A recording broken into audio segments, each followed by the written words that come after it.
কিছুমান ব্যক্তিয়ে এডিআৰিত ভুল উলিয়াবৰ কাৰণে দিনে ৰাতিয়ে বিৰামহীন প্ৰচেষ্টা কৰি আছে।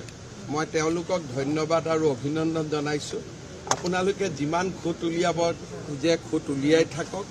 ইয়াৰ পৰা ক্ষতিটো হিমন্ত বিশ্ব শৰ্মাৰ নহয়, ক্ষতি হ'ব যুৱক যুৱতীসকলৰ। স্বপ্ন যদি ক'ৰবাত দুখ পায় যুৱক যুৱতীসকলে।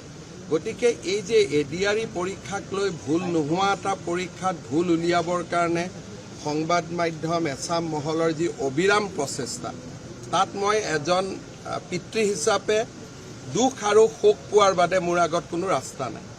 মই দুখ পাব লাগিব, কষ্ট পাব লাগিব, তাৰ বাদে কোনো ৰাস্তা নাই।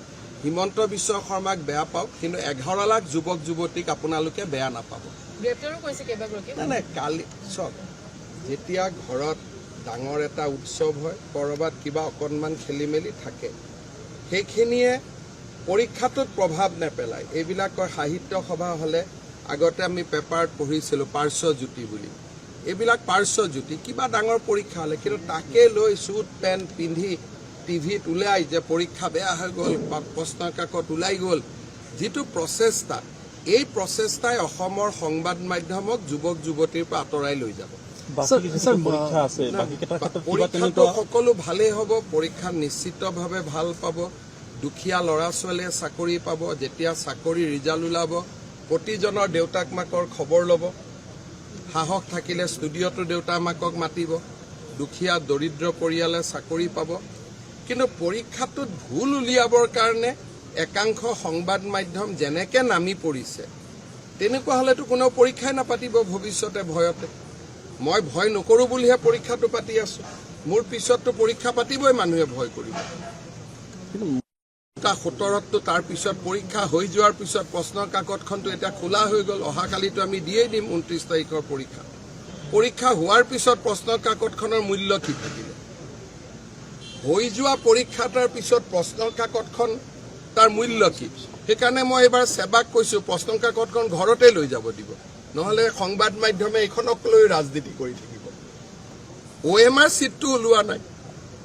আৰু 2:17 ডেৰটাত পৰীক্ষা চেজ হৈছে। 2:17 কিছু শিক্ষাগুৰু বুলিয়ে ক'ম, কিছু শিক্ষাগুৰুৱে প্ৰচেষ্টা কৰিছিল যে এখন মই ফটোষ্টেট কৰি লওঁ। কিয় লৈছিল চাম। কিন্তু তাৰ পৰাতো পৰীক্ষাত একো ক্ষতি হোৱা নাই। পৰীক্ষাটো 1:30টাতে হৈ গ'ল। OMR চিটটো জমা হৈ গ'ল। আৰু প্ৰশ্নৰ কাকতখন কি আছে? বিয়া হৈ যোৱাৰ পিছত পেণ্ডেলটোৰ যেনেকুৱা অৱস্থা হয় তেনেকুৱাইতো। পৰীক্ষা হৈ গ'ল, তাৰ প্ৰশ্নৰ কাকতখনৰ কি মূল্য আছে? মানে এটা চক্ৰ নহয়, আপোনালোকৰ ভিতৰতে আছাম। এইটো চক্ৰ নহয়। কালিৰ পৰা জোতা পেণ্ট পিন্ধি ষ্টুডিঅ'বিলাকত 2-3টা টিভিটো এইটোৱে জঁপিয়াব আৰম্ভ কৰিলে। মোৰ চিন্তা এইটো যে সংবাদ মাধ্যম ৰাইজৰ পৰা কিয় আঁতৰি গৈছে ইমান?